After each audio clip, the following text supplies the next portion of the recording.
नमस्कार दोस्तों, जय हिंद, जय Bharat. NCB education hub YouTube channel में आप सभी मित्रों का हार्दिक अभिनंदन है।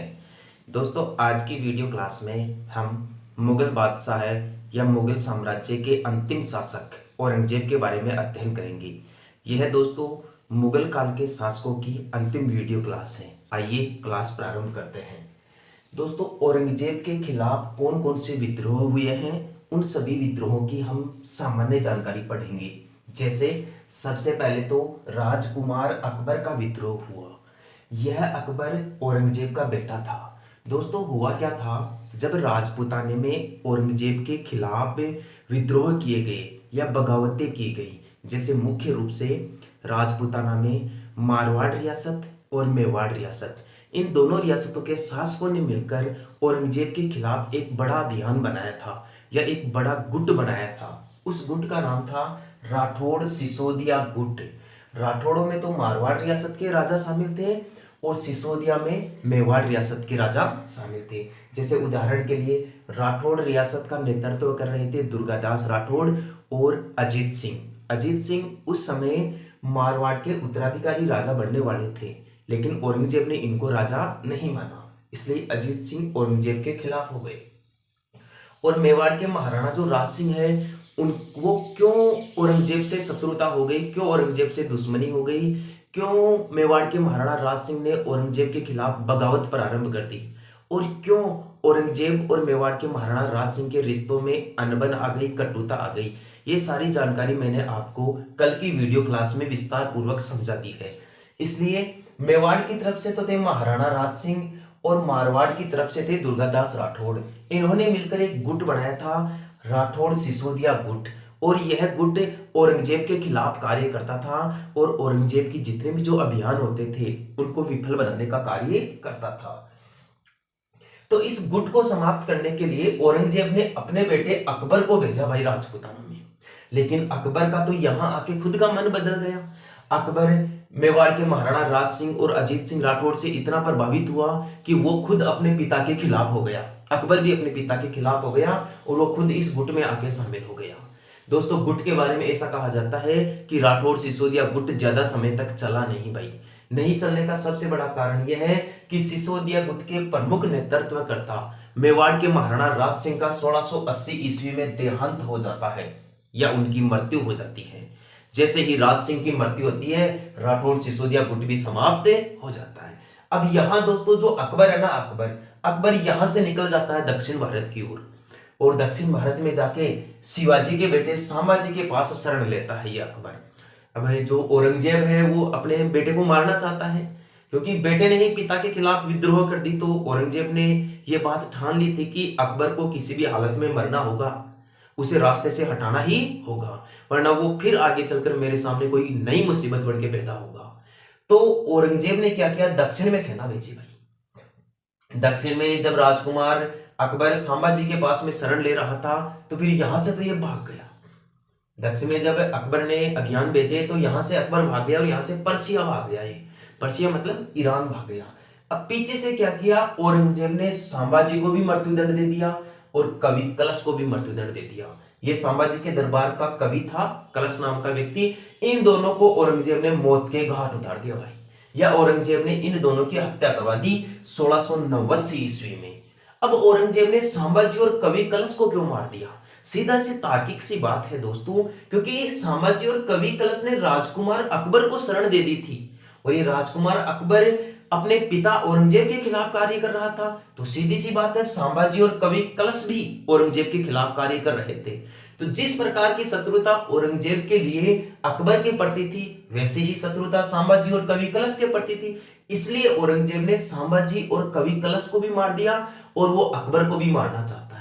अकबर को यहां तो नहीं मार पाता है, क्योंकि अकबर यहां से 9-2-11 हो जाता है, भाग जाता है यहां से और पर्सिया ईरान चला जाता है, जहां 1704 ईस्वी में इसी पर्सिया स्थान पर औरंगजेब के बेटे अकबर की मृत्यु हो जाती है।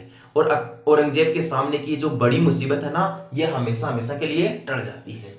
तो यह पहला विद्रोह था औरंगजेब के खिलाफ, राजकुमार अकबर का विद्रोह है। अकबर के खिलाफ दूसरा जो मुख्य विद्रोह हुआ था वह जाटों का विद्रोह बताया जाता है भाई, जाट जाति का विद्रोह बताया जाता है। जाटों का विद्रोह सबसे पहले मथुरा से प्रारंभ हुआ। मथुरा वर्तमान समय में भारत के उत्तर प्रदेश राज्य में है दोस्तों, और मथुरा सूरसेन जनपद की राजधानी है। यह जाट क्षेत्र है भाई। तो मथुरा का एक व्यक्ति था जिसका नाम था भाई गोकुल जाट।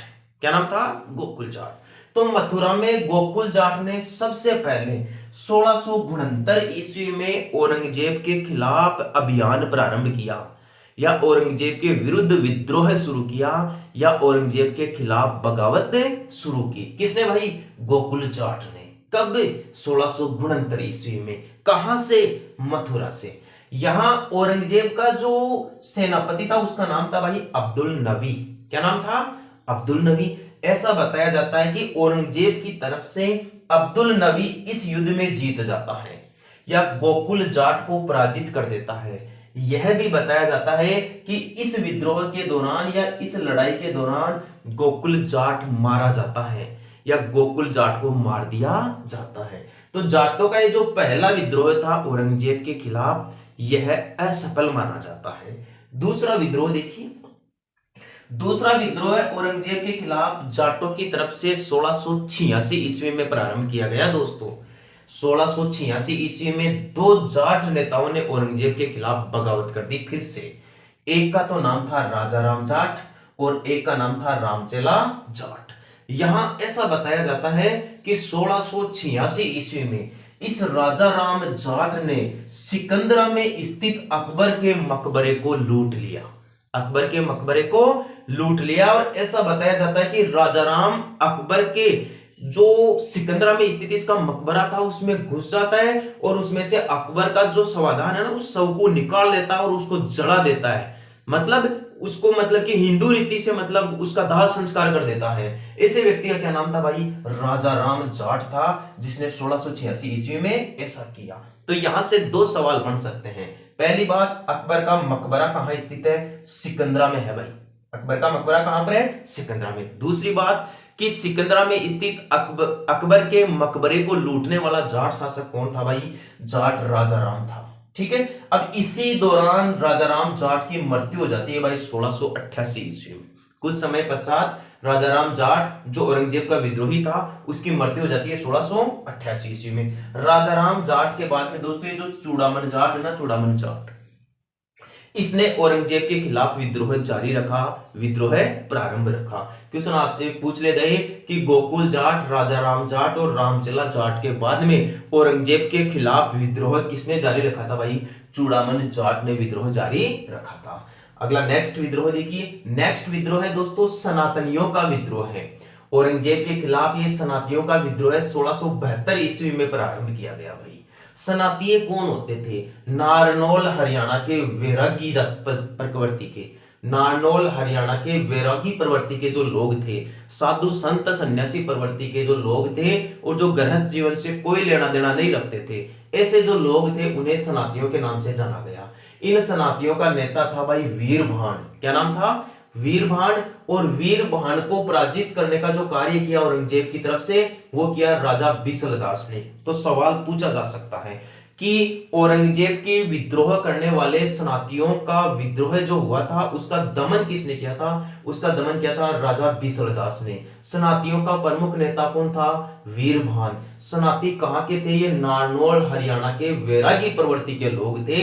और सनातियों का औरंगजेब के खिलाफ विद्रोह कब हुआ था? 1672 ईस्वी में हुआ था। एक सवाल यह भी पूछा जा सकता है कि औरंगजेब के विद्रोह करने वाले लोगों में कौन से ग्रुप को मुंडिया के नाम से जाना जाता है? क्या जाट विद्रोहियों को मुंडिया कहा जाता है, या राजकुमार अकबर को मुंडिया कहा गया है? नहीं दोस्तों, ये सनातियों को मुंडिया के नाम से जाना गया है। नेक्स्ट विद्रोह देखिए। औरंगजेब के खिलाफ दोस्तों एक सिख विद्रोह भी किया था। सिख धर्म, पंजाबी जो लोग होते हैं जो सिख धर्म को मानते हैं, गुरु गोविंद सिंह वाले, गुरु नानक देव के धर्म की पूजा करते हैं, या गुरु ग्रंथ साहिब को मानते हैं, उन्हें इतिहास में सिख कहा जाता है। ठीक है। तो सिख विद्रोह हुआ था 1675 ईस्वी में। ऐसा बताया जाता है कि औरंगजेब ने सिख धर्म के 9वें गुरु तेग बहादुर को यातनाएं दे दे के मरवा दिया था भाई। तो सवाल यहां से पूछा जा सकता है कि औरंगजेब ने सिख धर्म के कौन से गुरु को गंभीर यातनाएं दे दे के मरवा दिया था? 9वें गुरु तेग बहादुर को मरवा दिया था।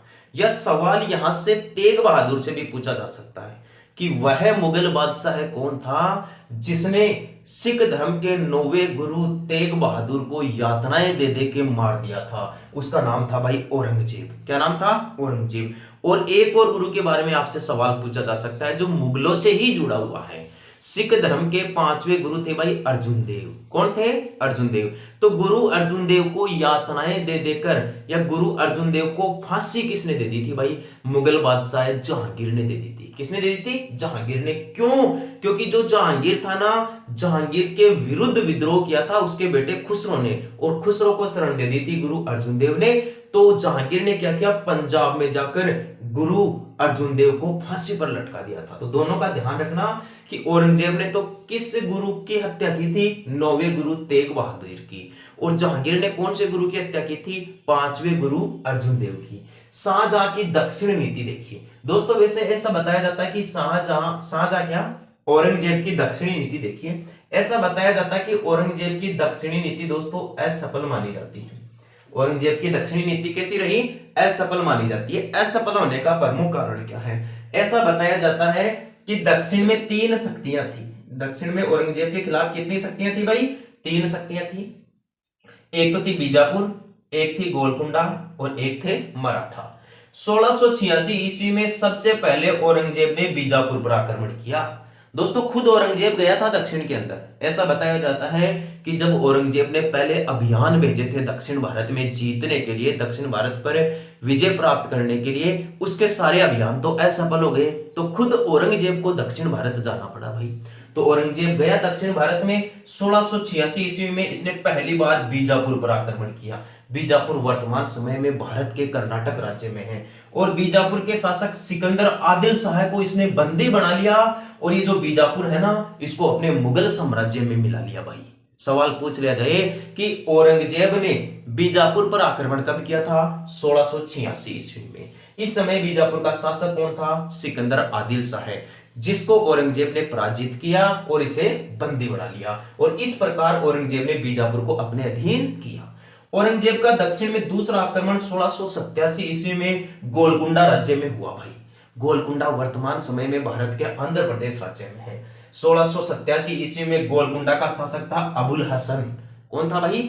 अबुल हसन। इस अबुल हसन को भी औरंगजेब ने पराजित कर दिया और अपने राज्य में मिला लिया। तीसरी बार औरंगजेब ने आक्रमण किया भाई 1707 ईस्वी में मराठाओं के खिलाफ। ऐसा बताया जाता है कि दक्षिण की जो तीसरी सबसे बड़ी शक्ति मानी जाती है औरंगजेब के खिलाफ, वह मराठा शक्ति थी भाई। कौन सी शक्ति थी?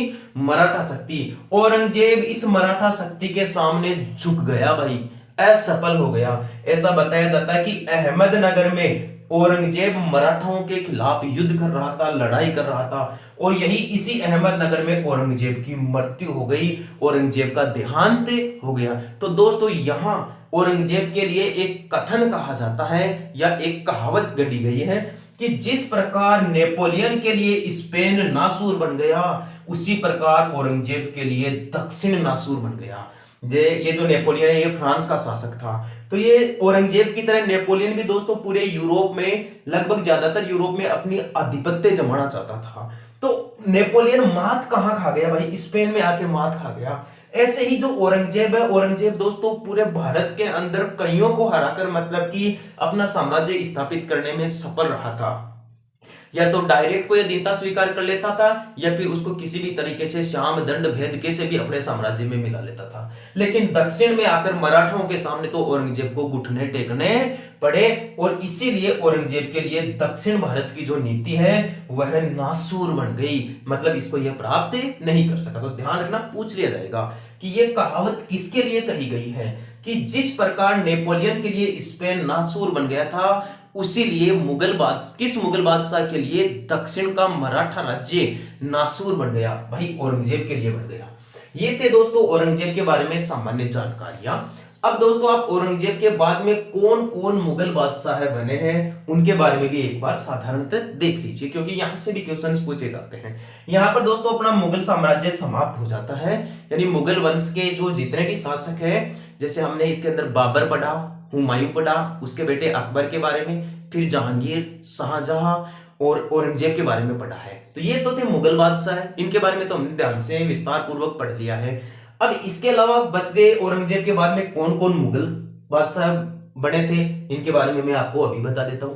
रही बात दोस्तों, थोड़ा सा आपसे और पूछा जा सकता है, आपको मुगल कालीन प्रशासन व्यवस्था के बारे में सवाल पूछा जा सकता है, मुगल कालीन स्थापत्य कला के बारे में सवाल पूछा जा सकता है, और मुगल कालीन चित्रकला या कला संस्कृति के बारे में आपसे सवाल पूछा जा सकता है। तो आज की वीडियो क्लास होने के बाद में अपनी 2-3 क्लासें और होगी इसी मुगल साम्राज्य के बारे में, उसके बाद में अपना मुगल साम्राज्य का पूरा चैप्टर कंप्लीट है। आप किसी भी कंपटीशन की तैयारी करने के लिए अपने यूट्यूब पर प्लेलिस्ट डाल दूंगा मैं अलग से मुगल साम्राज्य की, उसमें आराम से पूरा डिटेल्स के साथ पढ़ सकते हैं। ठीक है दोस्तों, आइए औरंगजेब के बाद कौन मुगल बादशाह बना भाई?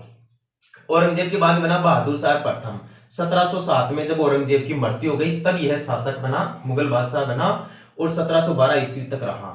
अगला शासक जहांदार शाह बना, जो 1712 से 1713 ईस्वी तक रहा। अगला शासक फर्रुखसियर बना, जो 1713 से 1719 ईस्वी तक रहा। अगला शासक रवि उल दरजात बना, जो 1719 में बना। 1719 में मोहम्मद शाह रंगीला शासक बना भाई, जो 1748 तक रहा। अगला बना अहमद शाह, जो 1748 से 1754 ईस्वी तक रहा। आलमगीर द्वितीय, आलमगीर की उपाधि ध्यान रखना दोस्तों औरंगजेब ने ग्रहण की थी, तो औरंगजेब के अलावा भी एक और आलमगीर के नाम से शासक बनता है। आलमगीर द्वितीय 1754 से 1758 ईस्वी तक मुगल बादशाह बना। आगे एक और शाहजहां बढ़ता है भाई, शाहजहां 1758 से 1759 ईस्वी तक मुगल बादशाह बनता है। ये शाह आलम द्वितीय है, जो 1759 से 1806 ईस्वी तक राजा बना। आगे चलकर एक और अकबर राजा बनता है, ये दोस्तों अकबर द्वितीय है। या तो बना था अकबर महान मुगल बादशाह है, और या फिर बना है ये अकबर द्वितीय। ध्यान रखना एक अकबर औरंगजेब का बेटा भी था, लेकिन वो कभी भी मुगल बादशाह नहीं बन पाया है। यहां विशेष रूप से ध्यान रखना, वो केवल राजकुमार था।